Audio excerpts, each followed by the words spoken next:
संतो सहज समझ घर आवो। सहज समझ घर आवो। महाराज की जय। पूज्य श्री नारायण दास जी महाराज की जय। श्री सतकुबेराचार्य महाराज की जय। श्री सब संतन की जय। श्री सब देवन की जय। श्री ज्ञान संप्रदाय की जय। श्री गुरु गादी सारसापुरी की जय। श्री कैवल धाम की जय। कथा सत्संग प्रारंभ समय का साथ केवल साई।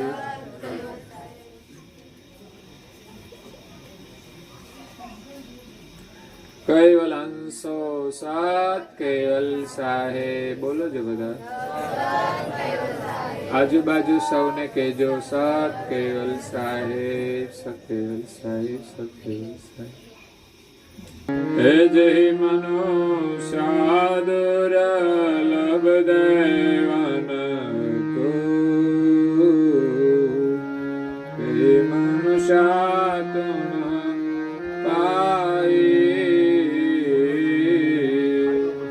बिन सद गुरु फेरे के भव भोगत एक आत्मा कताई।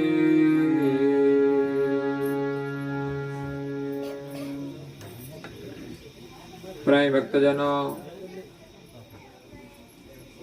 જ્ઞાન સંપ્રદાયના અધ્યય સ્થાપક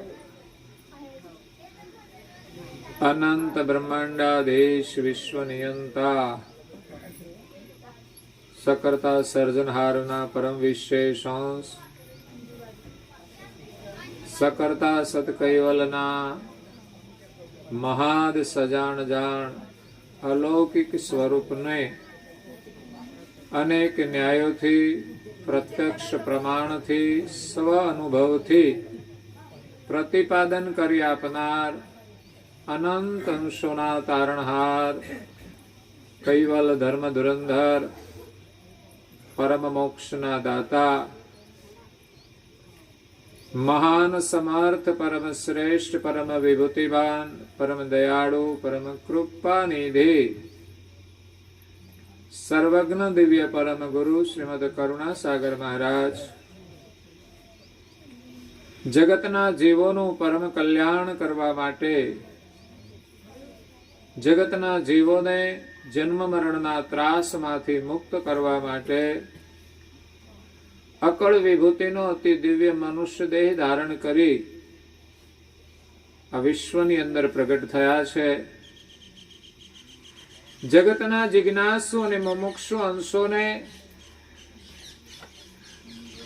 આત્મકલ્યાણનો બોધ આપતા કહે છે કે જય મનુષ્યા દુર્લભ દેવનકુ તેહી મનુષ્યા તુમ પાઈ।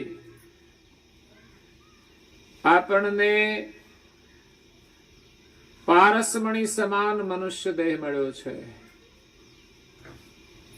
જેને પારસમણી મળે એ પછી નિર્ધન રહેતો નથી। પારસમણી લોખંડને સોનું બનાવે અને સોનું ધાતુ બહુ કિંમતી છે।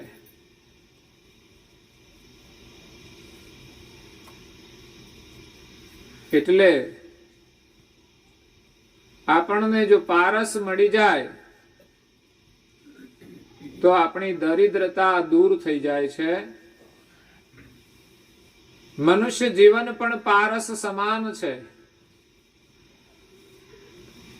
આપણી જીવ દશાને દૂર કરીને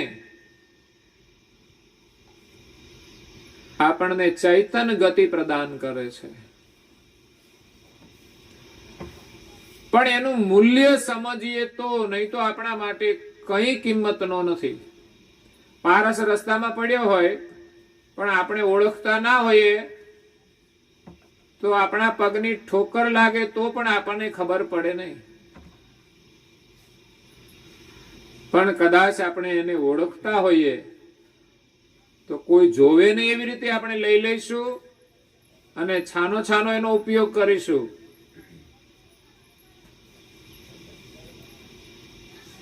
તો તો મનુષ્ય જીવન મળ્યો છે પારસ સમાન. તો એનો આપણે ઉત્તમમાં ઉત્તમ ઉપયોગ કરવાનો છે.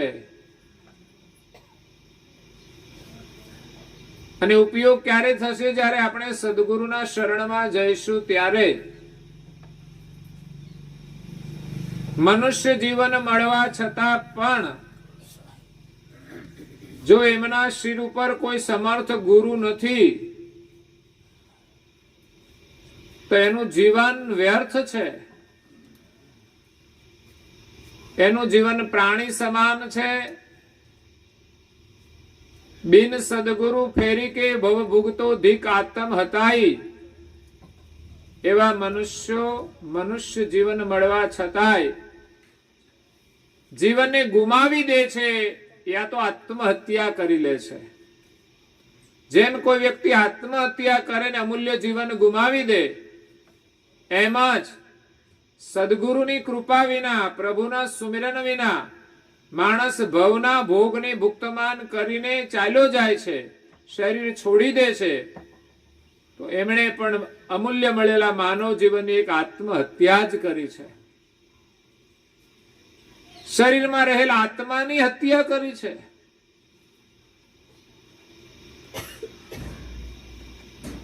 તો પારસ સમાન કિંમતી છે. એક ધોબી કપડા ધોવા માટે નદીએ કાયમને માટે એક ગધેડા ઉપર કપડાનું પોટલું મૂકીને જાય. રસ્તામાં એને પારસ મણી મળી ગયો, પણ ઓળખતો નથી. પણ ચળકતો પથ્થર જાણીને લઈ તો લીધો. પથ્થર બહુ ચળકતો છે, બહુ સરસ દેખાય છે એટલે લઈ લીધો. એને એ ખબર નથી કે આ પારસમણી છે, લોકોનું સોનું કરે, અને એવી રીતે જો આપણે એનો ઉપયોગ કરીએ તો પછી આ કપડા ધોવાની મજૂરી કરવી પડે નહીં. મનુષ્ય જીવનનો મહિમા જાણ્યા સિવાય ગરીબથી માંડીને અમીર સુધી બધા જ મજૂરી કરે છે. કોઈ મહાપુરુષોએ જ જીવનમાં સાચો પુરુષાર્થ કર્યો છે, અને એ જ સાચા અમીર છે. તો એમણે શું કર્યું? એ પથ્થરને એક દોરીથી બાંધી અને ગધેડાના ગળે બાંધી દીધો. મોટા ભાગે પ્રાણીનો જેને શોખ હોય ને, એ પ્રાણીના ગળામાં કંઈક ને કંઈક સારું બાંધતા હોય છે.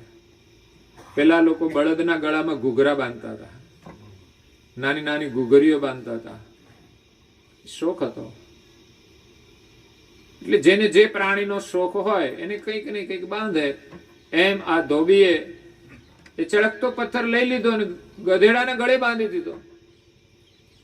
પછી તો રોજ આવે ને જાય, મજૂરી તો એની એ જ રહી, પારસ હોવા છતાંય. પણ એક દિવસ એને રસ્તામાં એક ઝવેરી મળ્યો. એ ઘોડા ઉપર સવાર થઈને આવતો હતો. સામેથી ગધેડો લઈને ધોબી આવે છે, તો ઝવેરીની નજર સીધી ગધેડાના ગળે બાંધેલા પારસમણી ઉપર પડી. એ ઓળખી ગયો. જે વ્યક્તિ જેની જાણકાર હોય ને એની દ્રષ્ટિ ત્યાં જલ્દી પડતી હોય છે. કોઈ એન્જિનિયર આવે બાંધકામ કરવા વાળો, તો કોઈના ઘરે જાય એટલે ઘર જ જોયા કરે, બીજું કઈ ના જોવે.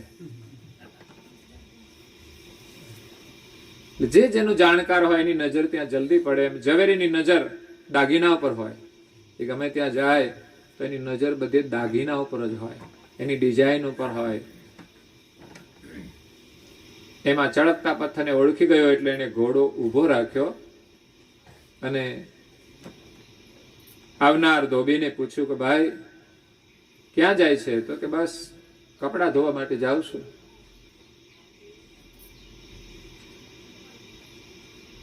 આ ગધેડાના ગળે શું બાંધ્યું છે? તો કે મને ચળકતો પથ્થર મળ્યો તો મેં બાંધી દીધો. વેચવો છે કે છે?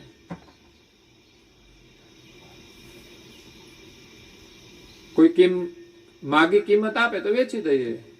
ઝવેરીને ખબર તો પડી ગઈ કે આને કઈ ખબર નથી કે આ પારસમણી છે. બોલ કેટલામાં આપવો છે? કે 10 રૂપિયામાં. એ સમયના 10 રૂપિયા તો ઘણા હશે કદાચ. તો 10 રૂપિયામાં માંગ્યો ઝવેરી કે આને કઈ જ ખબર નથી, 5 રૂપિયામાં માંગ્યો એમણે કે 5 માં આપે તો લઈ જાઓ. હવે લાખો રૂપિયા દેતા ના મળે, એમાં ઝવેરી પાછો લોભ કરે છે. એટલે થોડી ભાવની રકજક કરી, જેમ આપણે દુકાનમાં કરીએ છીએ, પછી ચાલતા થઈએ એટલે આપણને એમ કે ઓછા કરી દેશે એમ. એટલે ઝવેરી થોડો ચાલતો થયો, 5 માં દેવો હોય તો આપી દે, નહીં તો આ ચાલ્યો. ધોબી કે કઈ વાંધો નહીં, એ તો ચાલતો થયો. આગળ જતા ઝવેરી તો વિચારમાં પડ્યો કે 10 માં લઈ લીધો તો સારું હતું, પણ આ તો અહમ હોય ને એટલે પછી પાછું ના જવાય એમ વિચારતો જાય છે. પાછળ એક બીજો ઝવેરી આવ્યો, એની નજર પણ એના ઉપર પડી. એમણે પણ પારસની માગણી કરી અને પૂછ્યું કેટલામાં આપવો છે, તો એનો તો એક જ ભાવ હતો કે 10 રૂપિયામાં આપવો છે. પેલા ઝવેરીએ ફટાફટ 10 રૂપિયા આપીને લઈ જ લીધો. પેલો ઝવેરી પાછો આવ્યો, આ બાજુ ધોબીની મળે છે. એટલે કે છે પેલો પારસમણી કે છે 10 રૂપિયામાં મને આપ. એ તો કે છે મેં આપી દીધો. એ કે તું મૂર્ખ છે, તને ખબર નથી કેટલો કિંમતી પારસમણી છે? ખબર હોય તો થોડો આપું 10 માં. હું મૂર્ખ છું, તું તો મહામૂર્ખ છે. તને તો ખબર હતી 10 રૂપિયામાં ના લીધો. એમાં મનુષ્ય જીવન આપણને કેટલું અમૂલ્ય મળ્યું છે, મહાપુરુષો સમજાવે છે. કઈ મૂર્ખતામાં અજાણતામાં ના જતું રહે. ઘણા લોકો જાણીને પણ જો કશું ન કરે, જાણતા હોય કે મનુષ્ય જીવન કેટલું કિંમતી છે, છતાં પણ સેવા ન કરે, સ્મરણ ન કરે, ધ્યાન ન કરે, ભજન ન કરે, બંદગી ન કરે, તો એમ જ આપણું મનુષ્ય જીવન ચાલ્યું જશે. દેવોની દુર્લભ એવો આ માનવ દેહ મળ્યો છે. માનવ દેહ મોક્ષનો દરવાજો છે.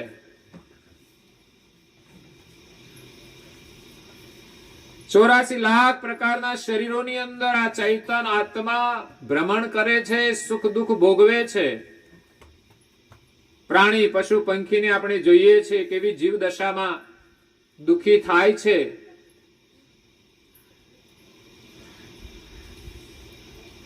બધા સુખી નથી. મનુષ્ય જીવનમાં કરેલા કર્મને ભોગવવા માટે બધાએ શરીર ધારણ કર્યા છે.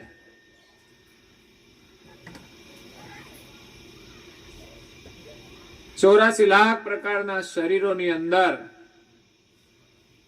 4 ક્રિયા સમાન છે. આહાર, નિંદ્રા, ભય અને પ્રજોત્પત્તિની ક્રિયા પ્રાણી, પશુ, પંખી અને મનુષ્યમાં સમાન છે. જો માણસ આ 4 ક્રિયાથી જ પોતાનું જીવન પૂર્ણ કરી દે તો પ્રાણીમાં અને મનુષ્યમાં કોઈ જ ફરક નથી. આકૃતિમાં માણસ છે, પણ એમની પ્રકૃતિ પ્રાણી સમાન છે. ખાવાનું પ્રાણીઓ પણ જાણે છે, એટલી ખબર તો માણસને નથી. વિચાર કરો, આપણા કરતા પ્રાણીઓ સારા કહેવાય. કે જે શાકાહારી પ્રાણી છે શાકાહાર જ કરશે, માંસાહારી પ્રાણી છે માંસાહાર જ કરશે, અને ઘણી જાતિ મિશ્ર આહારી છે, એ બંનેનો આહાર કરે છે, પણ એ છોડીને બીજું કશું ખાતા નથી. આજે માણસ જ એક એવો છે કે જે પોતાનું શાકાહાર છોડીને માંસાહારનું સેવન કરે છે, ઈંડાનું સેવન કરે છે, તમાકુનું સેવન કરે છે. આ તમાકુ આપણા માટે છે. એક ભાઈને કહ્યું કે આ તમાકુ તમે સેવન કરો છો તો ભગવાન બનાવ્યું શા માટે? ઠીક છે. બીડી કે છે ભગવાને શા માટે બનાવી? બીડી ભગવાને નથી બનાવી, બીડી માણસે બનાવી છે. ભગવાને તમાકુ બનાવી છે કે માણસ માટે જ બનાવી છે એવું નથી. ભગવાને તમાકુ શા માટે બનાવી? ભગવાને તો ધતુરો બનાવ્યો, તું ખા ને. હે? બધું ભગવાને જ બનાવ્યું છે, પણ બધું આપણે ખવાતું નથી. પણ આજે અજ્ઞાનતાના કારણે મનુષ્ય આનું સેવન કરે છે, કુસંગના કારણે એનું સેવન કરે છે અને પોતાની જરૂરિયાત માની લે છે. એટલે વ્યસનોનું સેવન કરવું જોઈએ નહીં. કારણ કે વ્યસની પોતે તો હેરાન થાય છે, પણ ઘરના તમામ લોકોને હેરાન કરે છે. સૂક્ષ્મ રીતે માણસ પરિવારને દુખી કરે છે. અભ્યાસ કરજો. એક વ્યક્તિ ઘરમાં બીડી પીતી હોય અને ધુમાડા કાઢે, આખા ઘરને અશુદ્ધ કરી દે છે, આખા ઘરનું વાતાવરણ બગાડી દે છે. અને એવા લોકો છે ને, કોઈ બેઠા હોય ત્યાં જ પાછી બીડી પીવાનું ચાલુ કરે. મેં જોયા છે એવા લોકો. બસમાં બહેન ચાલુ કરે ધુમાડો, બોલો. બહાર બેઠો તો ત્યારે પી લેવાય ને 2-3 સાથે, એટલે બસમાં પીવી ના પડે, બીજાને હેરાન કરવા નહીં. અને બીજા કશું કહી ના શકે. કાયદેસર ધૂમ્રપાન કરવાની મનાઈ હોય છે બસમાં, જાહેર સ્થળોમાં, સમૂહની અંદર બેઠા હોઈએ ત્યારે. સૌરાષ્ટ્રમાં તો ભજનના ડાયરા ચાલતા હોય ને, તો એની અંદર એ લોકો પીતા હોય. મેં કે આ ડાયરાનું કોઈ મહત્વ નથી, એના સ્થાનનું કોઈ મહત્વ નહીં, કે આપણે ક્યાં બેઠા છીએ, એ સ્થાન કયું છે. આપણે ત્યાં સ્થાનની પણ મર્યાદા સાચવવી જોઈએ, કે ક્યાં શું કામ કરાય, શું કામ ન થાય. એટલે બીડીનું કે વ્યસનોનું સેવન કરનારા લોકો બીજાને પણ દુખી કરે છે. વારસામાં રોગ આપીને જાય છે.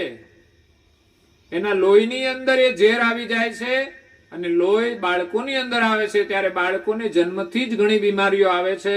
એની પાછળનું કારણ એની 7 પેઢીમાં કોઈ પણ વ્યસનનું સેવન કરતા હોય એની અસર હોય છે. 7 પેઢી સુધી એની અસર રહેતી હોય છે.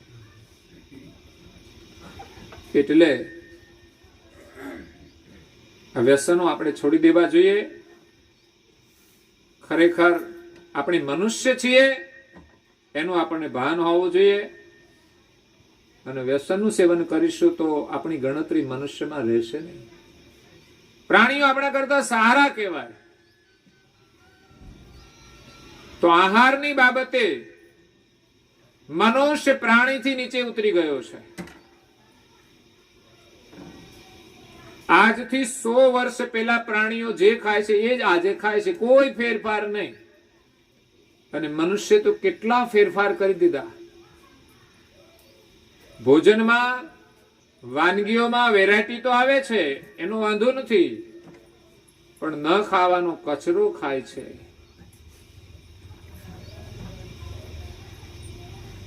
અને નવા રોગને આમંત્રણ આપે છે. આજે તમે વિચાર કરજો, જૂના સમયની અંદર 50 વર્ષ પહેલા આટલા રોગ નહોતા, કોઈની તકલીફ નહોતી આટલી બધી. અને આજે ઢગલા બંધ રોગ થઈ ગયા છે.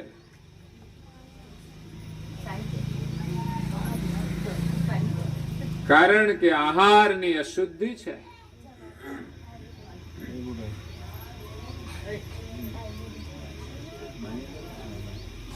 મોટા ભાગે લોકો ઉંમર થાય ને પછી ઢીચણના દુખાવા શરૂ થઈ જાય છે.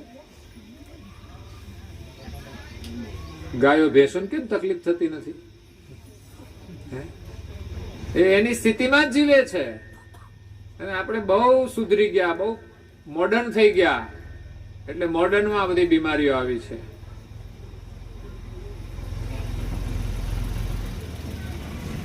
એટલે આ મનુષ્ય જીવન એ મોક્ષનો દરવાજો છે.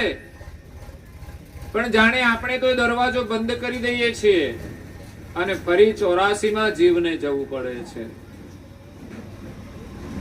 84માં જવાનું તમને ગમે તો પછી તમારી રીતે જીવજો, નહીં તો મહાપુરુષોએ આપણને જે માર્ગ બતાવ્યો છે જે માર્ગ ઉપર આપણે ચાલવાનું છે. જીવનમાં સદગુરુની આવશ્યકતા છે, એમના બોધની આવશ્યકતા છે, એમના સત્સંગની આવશ્યકતા છે. મનુષ્ય જીવનની સફળતા માટે ગઈકાલે આપણે એક ભજન ગાયું તો, મોંઘા માનવના અવતારે ધારું કામ થશે ભાઈ તારે સંતોના સથવારે. જે સંત મહાપુરુષો પરમાત્મા પ્રાપ્તિના માર્ગ ઉપર ચાલીને આપણને સૌને ઉપદેશ આપે છે, એમના સથવારે આપણે જીવવાનું છે, એમના સથવારે ચાલવાનું છે. જીવનમાં સંતોનો સંગ હશે તો સંતના વિચારો આપણને મળશે, એના જીવનમાંથી આપણને પ્રેરણા મળશે. સંતોનું ચિંતન એક અલગ પ્રકારનું હોય છે. સંસારમાં લોકો રાત દિવસ પદાર્થોનું ચિંતન વધારે કરતા હોય છે અને ધાર્મિક ક્રિયા કરવા ખાતર કરતા હોય છે કે જલ્દી જલ્દી પતાવો, મારે કામ છે, કદાચ કામ હોય તો ન પણ કરીએ. એટલે આપણા માટે ધાર્મિક ક્રિયાનું મહત્વ નથી હોતું, કામનું મહત્વ હોય છે,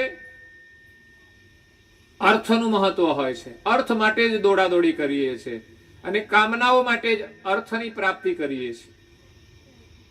ખરેખર તો મનુષ્યના જીવનમાં ધર્મ પ્રધાન હોવો જોઈએ.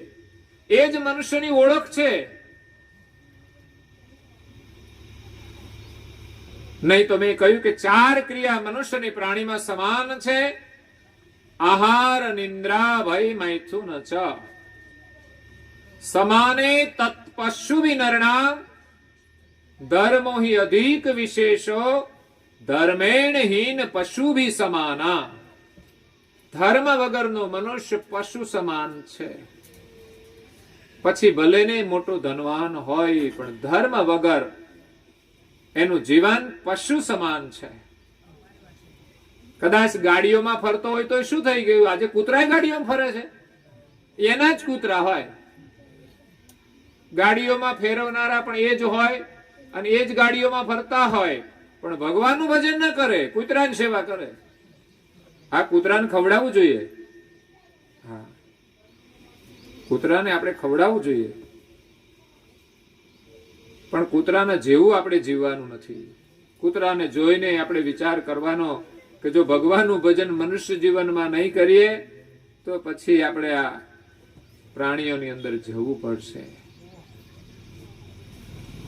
એટલે મહાપુરુષે કહ્યું છે પ્રાણીઓની સેવા કરો, પશુઓની સેવા કરો, પંખીઓની સેવા કરો, વનસ્પતિની સેવા કરો,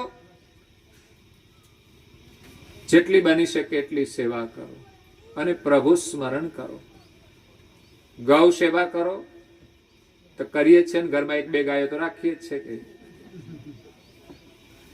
એ ગૌ સેવા તો ઠીક છે આપણા માટે કરીએ છીએ પણ છતાંય આપણી સંસ્કૃતિ એમ કહે છે કે તમે ઘરમાં ગાય રાખો,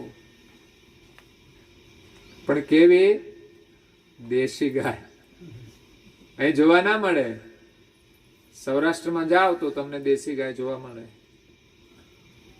બાકી અત્યારે અહીં જે ગાયો છે બધી પેલા નહોતી એમ કે છે. આ તો કંઈક પ્રજાતિ જુદી ક્રોસ બ્રીડિંગ માંથી બનાવી છે ને આવી છે.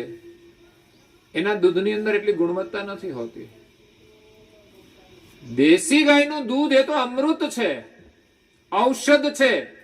આજનું આયુર્વેદ પણ કહે છે કે એની દરેક વસ્તુઓ દવાના રૂપમાં વપરાય છે. દૂધનું સેવન કરીએ તો પણ રોગ પ્રતિકારક શક્તિ મળે છે. એનું છાણ પણ દવા છે, એનું મૂત્ર પણ દવા છે. એટલે આપણે ત્યાં ગાય માતાની પૂજા થાય છે. આ જે ગાયો છે તો રોજ જેવી લાગે, રોજ આવે છે ને રોજ. આ તો વ્યવસાયિક ઉદ્દેશ થઈ ગયો એટલા માટે કે વધુ દૂધ આપે, એ આપણા માટે કામ નહીં. આપણા ઋષિમુનિઓ ગૌશાળાઓ રાખતા હતા, ગૌની સેવા કરતા હતા અને પેલા તો દરેક પરિવારમાં પણ એક ગાય રાખતા હતા. તુલસીનો છોડ હોય એ પણ પર્યાવરણને શુદ્ધ કરે છે. આપણી આ સંસ્કૃતિ હતી. પણ ધીમે ધીમે એ સંસ્કૃતિ ભૂલાતી જાય છે, એમ સમસ્યાઓ વધતી જાય છે.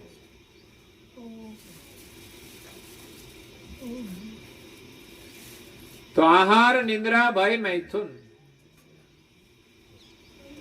પ્રાણી માત્રમાં સમાન છે. તો આહારની વાત કરી.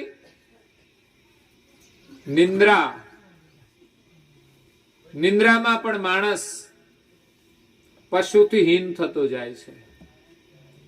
માણસે ક્યારે ઉઠવું જોઈએ? બ્રહ્મ મુહૂર્તમાં ઉઠવું જોઈએ. બ્રહ્મ મુહૂર્ત ક્યાં સુધી હોય? સૂર્યોદય સુધી. એટલે સૂર્યોદય પહેલા ઉઠી જવું જોઈએ. સૂર્યોદય પહેલા સ્નાન કરી લેવું જોઈએ. 8 વાગે 9 વાગે ઉઠીએ એ માણસના લક્ષણ નથી. પ્રાણીઓ પણ એના સમયે ઉઠી જાય છે.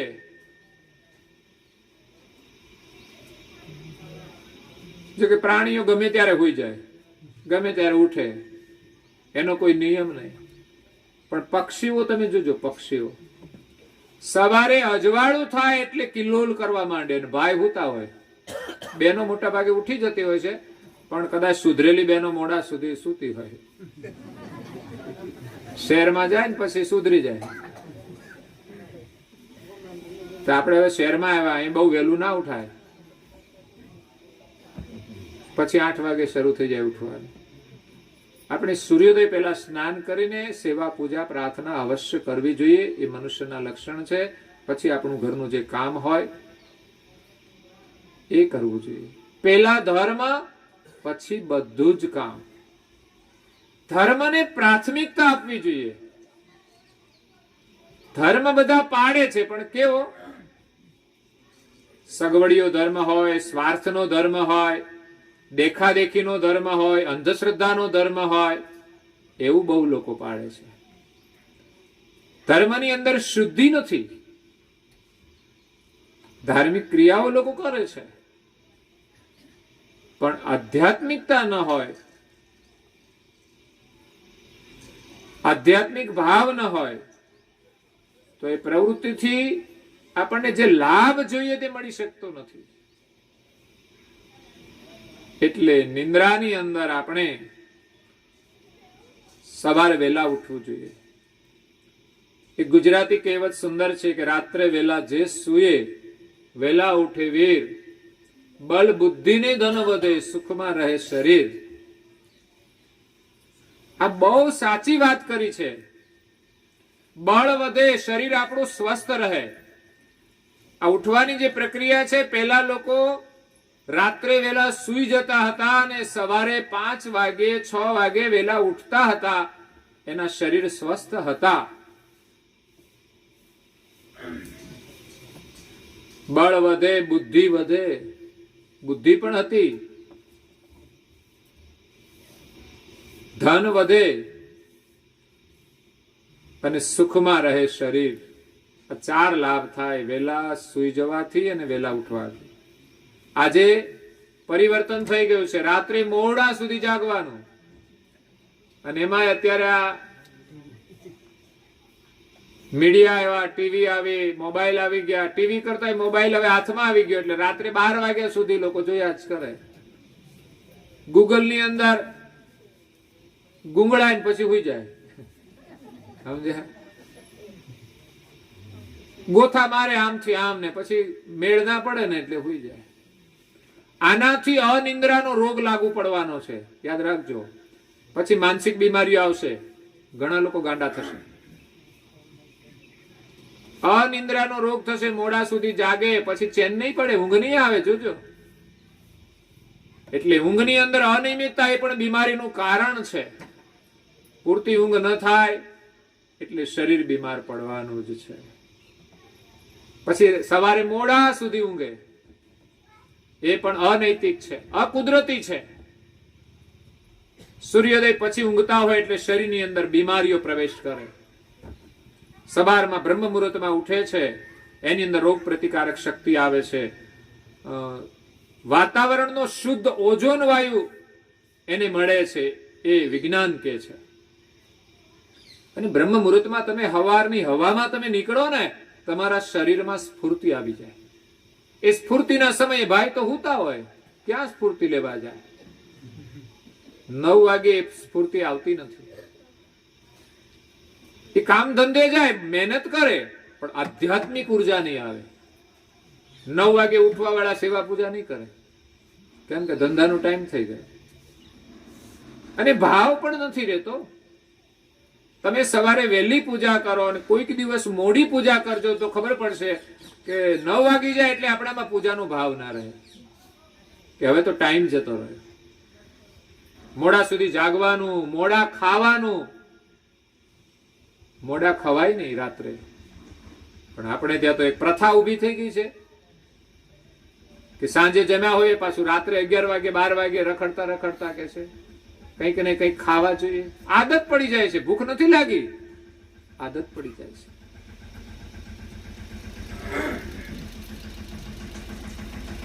તો એ અકુદરતી જીવન છે.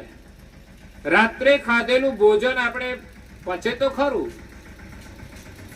પણ પચવામાં તકલીફ પડે છે અને એનો લાભ આપણને મળતો નથી. પચવામાં પણ તકલીફ હોય છે. રાત્રે ભોજન કરીએ એ પચવામાં તકલીફ હોય છે. એટલે આહાર અને નિંદ્રા કેટલી કરવી જોઈએ? 8 કલાકની ઊંઘ આપણા માટે પર્યાપ્ત છે. આમ તો 6 જ કલાક ઊંઘવાનું હોય. જે માણસ જાગ્રત છે, ધાર્મિક પ્રવૃત્તિ કરે છે, ધાર્મિક વિચારો છે, એમને 6 કલાકની ઊંઘ પર્યાપ્ત છે.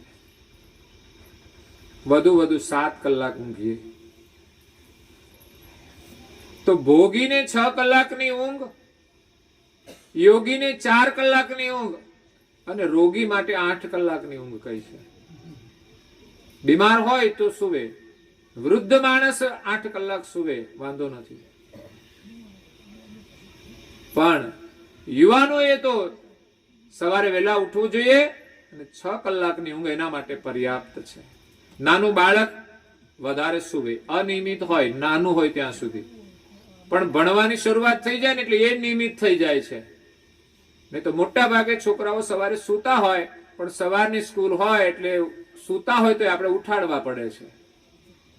એને આદત પડી જાય છે સવારે ઉઠવાની, પણ ફરી યુવાની આવે છે ને તો આપણી આદત બદલાઈ જાય છે.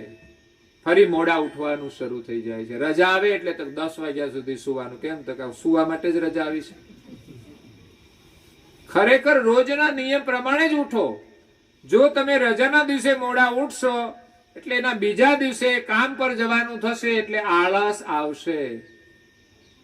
ઘણા લોકોને તમે ઉઠાડો ને, ઉઠતા 1 કલાક કરે, બોલો ઉઠું હોઈ જાઓ, ઉઠું હોઈ જાઓ.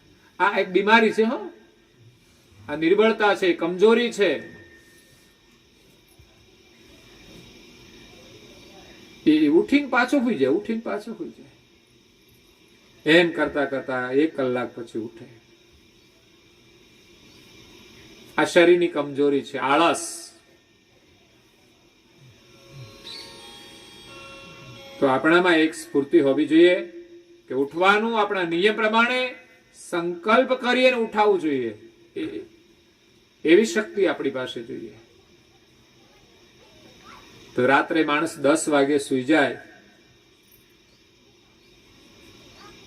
તો 6 કલાકની ઊંઘ લે તો 4 વાગે, પણ 7 કલાકની ઊંઘ લે તો 5 વાગે, અને કદાચ 8 કલાકની ઊંઘ લે તો 6 વાગે મોડામાં મોડો ઉઠી જાય.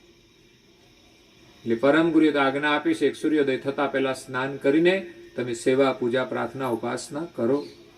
એવું નહીં કે ઘરમાં એક વ્યક્તિ જ પ્રાર્થના ઉપાસના કરે. મંદિર બનાવ્યું છે, ભાઈ ઘરમાં દીવાબત્તી થઈ ગયા તો કે હા લાવો ખાવાનું. એટલે તારે નથી કરવાનું કઈ?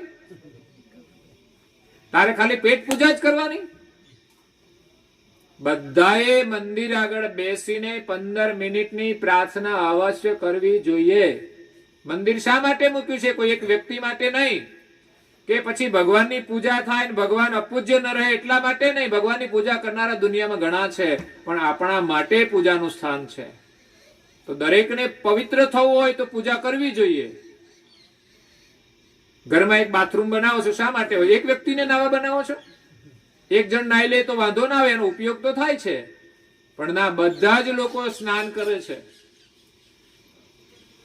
તો પછી પૂજાનું સ્થાન પણ દરેકને પવિત્ર થવા માટે છે, આશીર્વાદ મેળવવા માટે છે, સંસ્કાર માટે છે.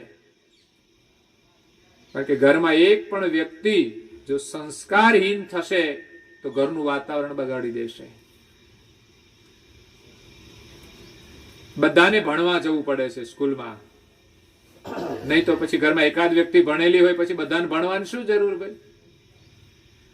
બહેનોને તો ખાસ ઘરકામ કરવાનું હોય છે, છતાં પણ આજે વર્તમાન સમયમાં એ ભણે છે. કારણ કે વર્તમાન સમયની એક મોટી સમસ્યા છે જીવન જરૂરિયાત, આર્થિક. એને પહોંચી વળવા માટે અત્યારે દીકરીઓ પણ ભણે છે. જો કે જીવન જરૂરિયાત માણસ નિયમમાં જીવે તો કોઈ તકલીફ પડે એવું નથી. આપણે ત્યાં પહેલા લોકો જીવતા જ હતા. જો કે પહેલાય બહેનો કામ તો બહુ જ કરતા હતા. એનું ઘરકામ છોડીને ખેતીનું કામ કરતા હતા. એ પણ એક વ્યવસાયિક કામ હતું. આજે બદલાઈને નોકરીનું કામ થયું છે. પણ સંપત્તિનો વ્યય નથી કરવાનો. મહેનત કરીને કમાઈએ અને આપણા જીવનમાં જરૂરી હોય એનો ઉપયોગ કરી અને વિશેષ એનો સદુપયોગ કરવાનો છે. વ્યસનમાં અને ફેશનમાં સંપત્તિનો વ્યય કરી અને જીવનને બરબાદ નથી કરવાનું.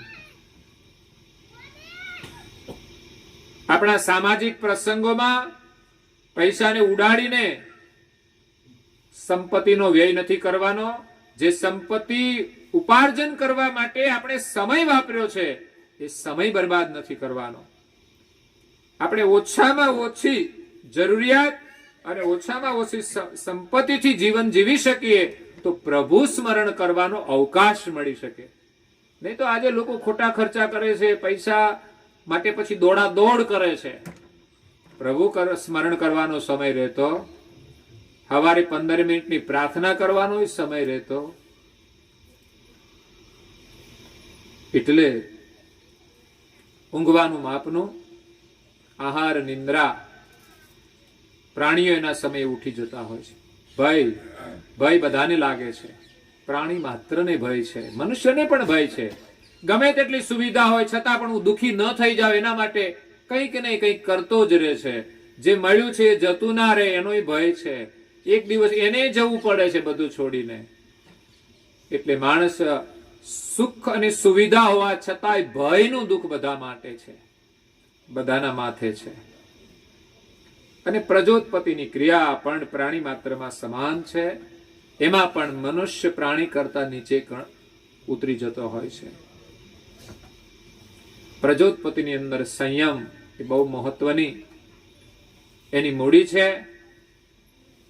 માત્ર જીવન શરીરના ભોગ માટે નથી. સંયમથી માણસ જેટલું જીવે છે એટલું જ સુખી થાય છે. એટલે મનુષ્ય જીવનની અંદર આ 4 ક્રિયા કરીએ તો પ્રાણી સમાન છે, પણ ધર્મની ક્રિયા એક વિશેષ છે જે મનુષ્યની ઓળખ છે. તો ધર્મના માર્ગ ઉપર ચાલવા માટે, મનુષ્ય જીવનને સફળ કરવા માટે ગઈકાલના ભજનમાં 5 આયામ બતાવ્યા કે એક તો સંતોનો સથવારો જોઈશે, કોઈ સદગુરુ જોઈશે, કોઈ જ્ઞાની પુરુષો જોઈશે. મહાપુરુષોના ધર્મગ્રંથો એ પણ આપણા માટે માર્ગદર્શન છે. એ પ્રમાણે આપણે જીવીશું તો ચોક્કસ સુખી થઈશું. મનુષ્ય જીવન સફળ થશે. હું તો એમ કહું છું કે આપણી પાસે સમય હોય તો આપણે ધાર્મિક પુસ્તકોનું અધ્યયન કરવું જોઈએ. ઉત્તમમાં ઉત્તમ વિચારો આપણા અંદર આવવા જોઈએ. ઉત્તમ વિચાર એ જ આપણી મૂડી છે. જેની પાસે ઉત્તમ વિચાર હશે એની વાણી પણ ઉત્તમ હશે. અને જેની વાણી ઉત્તમ છે ને એ જ બધાને પ્રિય લાગે છે અને એ જ બધાને ઘરમાં સુખ આપી શકે છે. આપણી ભાષા ઉપર બહુ જ આધાર છે સુખ દુઃખનો. ભાષા એટલે અંગ્રેજી ગુજરાતીની વાત નથી. આપણે જે ભાષા બોલીએ છીએ એમાં વિવેક હોવો જોઈએ, એમાં નમ્રતા હોવી જોઈએ, એમાં સત્યતા હોવી જોઈએ.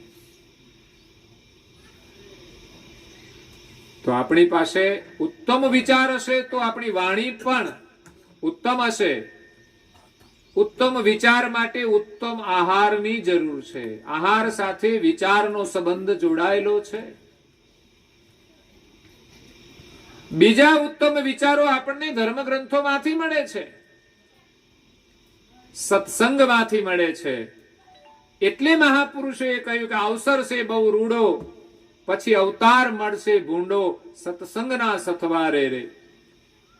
ભક્તિ કૈવલની તું કરજે. કૈવલ એટલે સર્જનહાર વિશ્વના. આ ઉત્તમમાં ઉત્તમ અવસર મળ્યો છે સત્સંગ કરવાનો, ઉત્તમ વિચારો ગ્રહણ કરવાનો. એવી જગ્યાએ નહીં બેસવાનું, એવા મિત્રો નહીં કરવાના કે જ્યાંથી આપણને નકામા વિચારો મળે, વ્યર્થના વિચારો મળે. આપણું જીવન વ્યર્થના વિચારોમાં બરબાદ નથી કરવાનું. એવી આદત નથી પાડવાની કે બાજુમાં જઈને વાતો કરીએ, બજારે જઈને વાતો કરીએ. સમય હોય તો ઘરે બેઠા બેઠા ઉત્તમ વિચારો ગ્રહણ કરો. આપણા દેશની અંદર અસંખ્ય ધર્મગ્રંથો છે, લાઇબ્રેરીઓ ભરેલી છે. આપણા ઘરની અંદર ઉત્તમ પુસ્તક હોવું જોઈએ. સમય મળે તો એમાંથી ઉત્તમ વિચારો લઈને આપણે ચિંતન કરવું જોઈએ. ઉત્તમ વિચાર, ઉત્તમ આહાર, ઉત્તમ વાણી, ઉત્તમ કર્મ. વિચાર વાણી ઉત્તમ હશે તો આપણા કર્મ પણ ઉત્તમ થશે. એટલે એક તો સંતોનો સંગ જોઈએ, બીજો સત્સંગ જોઈએ. પછી ભવ સુખની અંદર આપણે ફસાઈ ન જઈએ ભોગ વિલાસમાં, એટલા માટે સંયમ જોઈએ. કોઈ પણ સુખને આપણે ભોગવીએ પણ એની અંદર સંયમ મહત્વનો છે. નહીં તો ભોગ આપણા માટે રોગનું કારણ બની જશે. ભોગની અંદર સંયમ હશે તો સુખ આપશે. તમે ભોજન લ્યો તો માપનું ખાવ તો આનંદ આવશે, અને સારું ખાવ તો આનંદ આવશે. માપનું નહીં ખાઈએ અને વધારે ખાઈ લેશું તો બીમારીઓ આવવાની છે. પચાવવા માટે પછી કંઈક ઉપરથી ખાવું પડશે. અને જો ઉત્તમ ભોજન નહીં કરીએ અને કચરો ખાઈશું તો કદાચ ખાવામાં આનંદ આવતો હશે પણ પરિણામ આનંદરૂપ નહીં હોય. આંખોથી આપણે જોઈએ છીએ, સાત્વિક દર્શન કરશું તો શાંતિ મળશે. એ સિવાય આજે ટેલિવિઝનની અંદર વધુમાં વધુ મોબાઈલની અંદર રજોગુણી અને તમોગુણી દર્શન કરીશું તો આપણા દુઃખનું એ કારણ બનશે, ચિંતાનું કારણ બનશે. કારણ કે જોવામાં વિવેક નથી, સાંભળવામાં વિવેક નહીં હોય તો મુશ્કેલી આવશે. બોલવામાં વિવેક નહીં હોય તો મુશ્કેલી છે. નહીં તો બોલવાનો એક આનંદ પણ છે. તમે ભગવાનના ગુણગાન ગાઓ, ઘરમાં સારી વાતો કરો, સાચી વાતો કરો તો એ કહેવાનો પણ એક આનંદ હોય છે. પણ વ્યર્થની વાતો કરીશું તો આપણો સમય બરબાદ થશે અને મનની અંદર પરેશાનીઓ વધશે. એટલે સંયમ મહત્વનો છે.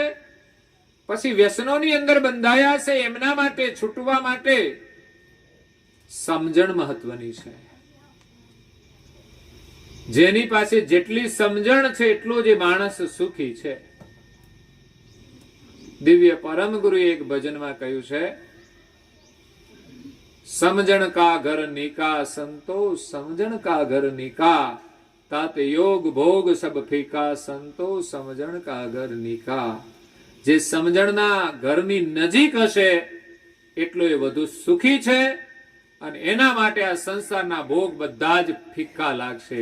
કારણ કે સમજણનું જે સુખ છે એ ઉત્તમમાં ઉત્તમ સુખ છે. એવું સુખ આપણને કોઈ ભોગમાંથી મળવાનું નથી.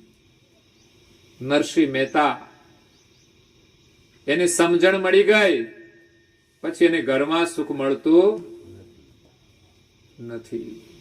પત્ની પરિવારને સુખ નથી આપતા, એને હરિના સ્મરણની અંદર સુખ મળે છે. મીરાબાઈને સુખ મળી ગયું, સમજણ મળી ગઈ, તો એ તો રાજ રાણી હતા. કિંમતી કિંમતી વસ્ત્રો પહેરે, કિંમતી દાગીના પહેરે, મોજ કરે, શોખ કરે. આપણે એમ માનીએ છીએ ઉત્તમ વસ્ત્રો પહેરીને આપણે સારા દેખાઈશું, ઉત્તમ દાગીના પહેરીને આપણી કિંમત વધશે, જરાય નહીં. વસ્ત્રોથી અને દાગીનાથી આપણી કિંમત વધતી નથી. આ સ્વામી વિવેકાનંદે પ્રમાણિત કર્યું. વિદેશમાં ગયા, લોકો એમને કહ્યું કે તમે તો આવું સરસ ભાષણ આપો છો ને વસ્ત્રો તો તમે સાદા પહેરો છો. તો કે અમારે ત્યાં ભારતની અંદર વ્યક્તિની કિંમત વસ્ત્રોથી નથી થતી. તમારે અહીંયા માણસની કિંમત કદાચ દરજી બનાવતો હશે, પણ અમારે ત્યાં સંસ્કારથી માણસની કિંમત થાય છે.